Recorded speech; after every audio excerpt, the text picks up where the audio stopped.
If you are a first responder or essential personnel, you know that it's important to be able to get to work on time. So let's take a look at some of the areas in the inland Northwest where the traffic can sometimes get a bit sticky. Now, I've been here a long time, but I don't presume to know it all. Still, I drive a lot of these roads pretty regularly, and let me share with you some of the areas that I personally watch out for. The first one is the Long Bridge in Sandpoint. Most of the time, traffic flows pretty smoothly, but when there's an accident on the bridge, you either have to wait or spend an hour driving all the way around. This primarily affects first responders who live in Sagal and work in Sandpoint. It's something to be aware of.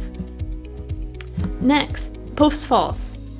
There's a 4-mile stretch of freeway, that's I-90, between Post Falls and Coeur d'Alene that has no off-ramps, but it does have a truck weigh station. When there is an accident here, it's pretty easy to go around if you're near an exit, but if you're in that 4-mile stretch, you're stuck. These next two are mountain passes, 4th of July Pass and Lookout Pass. Every now and then, a semi or a truck towing a trailer takes the turns too fast, tips over, and blocks some of the lanes of traffic. Next, let's talk about some of the seasonal road changes. Again, the mountain passes will have delays in inclement weather, as semis pull off to take the chains on and off of their tires. There is a stretch of Highway 97 where the road is very twisty and has odd grading. It is a slow drive in the winter. This is, I believe, one of the primary reasons that most people prefer not to commute to Coeur d'Alene in the winter up that east side of the lake. So if you are thinking about purchasing a home in Harrison or St. Mary's, understand that going up 97 in the winter is going to be a little bit slower than if you had purchased in Worley or Plummer and you were driving up 95. Next, 41 between Rathdrum and Spirit Lake is a road that runs slow in the spring. It has seasonal load limits and speed restrictions for semis here, so if you check on Google Maps to figure out what the drive time will be aware that the time will be different in the spring. Okay, so we've got accident areas that are difficult to drive around and areas that change more than usual in different seasons. Let's take a look at areas that get congested at certain times of the day.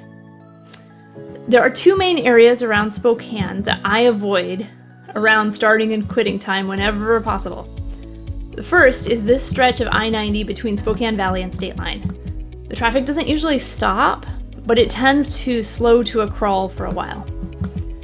The second is over in Spokane on North Division. However, this one we are hoping won't be a problem for too much longer. The road is becoming the new North-South Freeway. It's scheduled to be completed in 2028, so with any luck, that will mostly alleviate that problem. 4th of July Pass, back to the passes. This is a little different. While it doesn't get congested on a daily basis, it does get slowed during camping season between Memorial Day and Labor Day.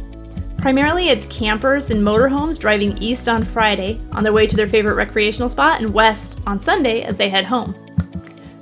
Hopefully, this will help you if you are a first responder, teacher, other essential personnel, as you kind of get a general idea of the areas that you'll have to plan around that will impact your daily commute. If you are considering buying a home in North Idaho or Eastern Washington, commute times is one of the things that I help you take into consideration as you choose your perfect new home. I look forward to speaking with you soon. Hopefully, this will help you if you are a first responder, teacher, other essential personnel, as you kind of get a general idea of the areas that you'll have to plan around that will impact your daily commute. If you are considering buying a home in North Idaho or Eastern Washington, commute times is one of the things that I help you take into consideration as you choose your perfect new home.